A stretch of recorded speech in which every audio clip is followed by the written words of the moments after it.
नमस्कार दोस्तों, बहुत शॉकिंग न्यूज है। वर्ल्ड का पहला आर्टिफिशियल इंटेलिजेंस हॉस्पिटल चाइना ने खोल दिया। यानी कि चाइना ने रिप्लेस कर दिए हैं डॉक्टर्स को और एक दिन में 10-10 हजार पेशेंट वो जो डॉक्टर हॉस्पिटल है वो पूरा कर रहा है। और ये जो एंड ऑफ ह्यूमन मेडिसिन है, क्या ये वो टाइम आ गया है?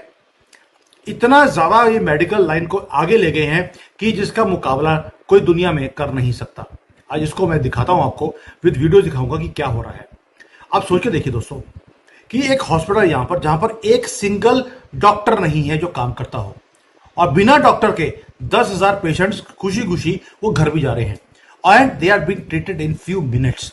24 घंटे ये काम करते हैं ये डॉक्टर्स। हॉस्पिटल का नाम है एजेंट हॉस्पिटल। ये जो हॉस्पिटल है ये वर्ल्ड का पहला एआई रन हॉस्पिटल है और ये किसी सिलिकॉन वैली ने, यूरोप ने, अमेरिका ने नहीं बनाया। ये बीजिंग की एक यूनिवर्सिटी है, सिंगुआ यूनिवर्सिटी, जिन्होंने ये बनाया है। कोई स्टेथोस्कोप नहीं है किसी के हाथ में, कोई सर्जन नहीं है, कुछ नहीं है, कोई सुइयां नहीं है, जस्ट आर्टिफिशियल इंटेलिजेंस। और रिजल्ट्स क्या है? रिजल्ट्स शॉकिंग है, रेवोल्यूशनरी है और टेरिफाइंग है।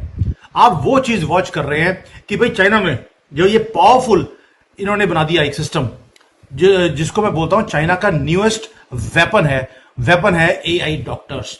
वेपन इसलिए बोल रहा हूं क्योंकि चाइना का प्लान है कि वो सारे दुनिया के जो हॉस्पिटल्स हैं उनको वो टेक ओवर कर ले, क्योंकि इन डॉक्टर्स का कोई मुकाबला कर नहीं सकता। दोस्तों, जो राइज है एजेंट हॉस्पिटल का, वो कुछ और बताता है। वो ये भी बताता है कि चाइना जो अब रिसर्च में काम करना शुरू कर दिया, अब ये सिर्फ कॉपी पेस्ट नहीं कर रहे।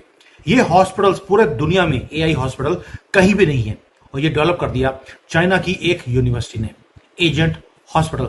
और ये मॉडल किया गया, बिल्कुल इसका जो डिजाइन है एक रियल हॉस्पिटल की तरह है, लेकिन ये पूरा का पूरा एग्जिस्ट करता है वर्चुअल वर्ल्ड में। ये कोई सिमुलेशन नहीं है, सेल्फ इवॉल्विंग है, सेल्फ लर्निंग है और एआई पावर्ड मेडिकल इकोसिस्टम है।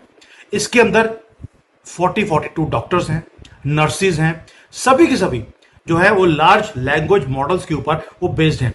जैसे चैट जीपीटी है उसके ऊपर बेस्ड हैं। उसके अंदर उनको मालूम है कि स्टीरॉइड्स क्या होते हैं, ट्रेनिंग क्या होती है, क्लिनिकल मेडिसिन कौन सी होती है, हर चीज इनको सिखाई गई है इस सिस्टम के अंदर। ये जो एआई डॉक्टर्स हैं वो सोते नहीं है, वो रेस्ट नहीं करते ह्यूमन बींग्स की तरह।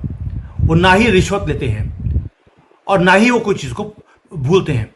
जैसे ही वहां जाते हैं, आप अपना पासपोर्ट दिखाते हैं या चाइनीज आईडी दिखाते हैं, उसके सामने आपकी सारी मेडिकल हिस्ट्री उस रोबोट के पास, उस आर्टिफिशियल इंटेलिजेंस के सामने वो आ जाती है।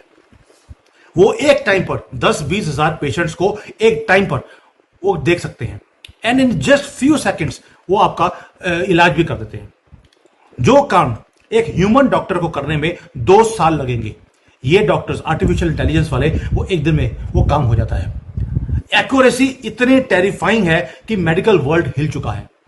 और यहां पर माइंड बॉगलिंग चीज क्या है कि जब इनके साथ इन एआई डॉक्टर्स का टेस्ट लिया गया, जैसे मेडिकल टेस्ट होता है, तो 93% से ज्यादा इनके मार्क्स आ गए, जो कि एक फाइनल ईयर का जो मेडिकल स्टूडेंट है उससे भी बेटर मार्क्स आर्टिफिशियल इंटेलिजेंस के डॉक्टर्स ने लेकर आ गए। और हो क्या रहा है, ये जो डॉक्टर्स हैं ये हर रोज सीखते जा रहे हैं। पहले वो डायग्नोस करते हैं, फिर प्रिस्क्रिप्शन देते हैं लोगों को, उसके बाद उसका जो रिजल्ट आता है उसके बाद फॉलो अप केयर भी ये एआई डॉक्टर्स ये कर रहे हैं। कोई बर्नआउट नहीं है, कोई थकता नहीं है, कोई बायस नहीं है कि सामने हिंदू है कि मुसलमान है, जो आ गया वो पेशेंट है। और कोई भी गलत प्रैक्टिसेस नहीं की जाती, क्योंकि आर्टिफिशियल डॉक्टर्स हैं, वो जो डेटाबेस है उसी के बेस पे वो काम करता रहेगा। अगर आप पेशेंट हैं तो आपको लगेगा आप तो जन्नत में आ गए। क्यों? क्योंकि आपको मालूम है कि मुझे परफेक्ट सॉल्यूशन मिलने वाला है इस डॉक्टर से। लेकिन अगर आप डॉक्टर हैं तो आपको लगेगा भाई आप तो अब एक्सटेंट हो गए, आपकी जरूरत ही नहीं है डॉक्टर्स की। यानी कि पहले तो आपको देखिए आर्टिफिशियल इंटेलिजेंस ने आकर कितने लोगों की जॉब ले ली, अब ये आर्टिफिशियल इंटेलिजेंस के डॉक्टर भी आ गए। जजेस में ऑलरेडी एक वीडियो बनाया था कि कैसे चाइना के अंदर जो जज है वो भी रोबोट बैठा हुआ है। पहली हियरिंग में वो दोनों पार्टीज का वो केस सुनता है और जजमेंट दे देता है उसी वक्त। वैसे ही अब आर्टिफिशियल इंटेलिजेंस के अब ये आ गए हैं, डॉक्टर्स आ गए हैं। दोस्तों, ये कोई टेक्नोलॉजिकल एक्सपेरिमेंट नहीं है, ये स्ट्रेटेजिक एक मैसेज है। पहले चाइना ने इलेक्ट्रिक व्हीकल्स में काम किया, सोलर पैनल में काम किया, अब हॉस्पिटल पे काम कर रहा है। और मैं कब से बोल रहा हूं आपको कि चाइना का इंटरेस्ट नहीं है छोटे मोटे प्रोडक्ट बनाने में। वो artificial intelligence, robotics, space technology, हथियार, इनों में, इस चीजों में वो काम कर रहा है। अभी उसकी टेक्नोलॉजीज अगर आपको लगती है कि कम है, आहिस्ता आहिस्ता वो भी इवॉल्व हो जाएगी। आज टेस्ला को मात दे दी इलेक्ट्रिक व्हीकल्स ने चाइना ने। चाइना चाहता है कि वो डोमिनेट करे मेडिकल टेक्नोलॉजी के अंदर, इसलिए उसने एआई को यूज किया। दोस्तों, लास्ट ईयर स्टैनफोर्ड ने हेडलाइंस बनाई थी जब उसने एआई टाउन बनाया था एक, लेकिन चाइना ने उसको एक स्टेप अहेड ले गए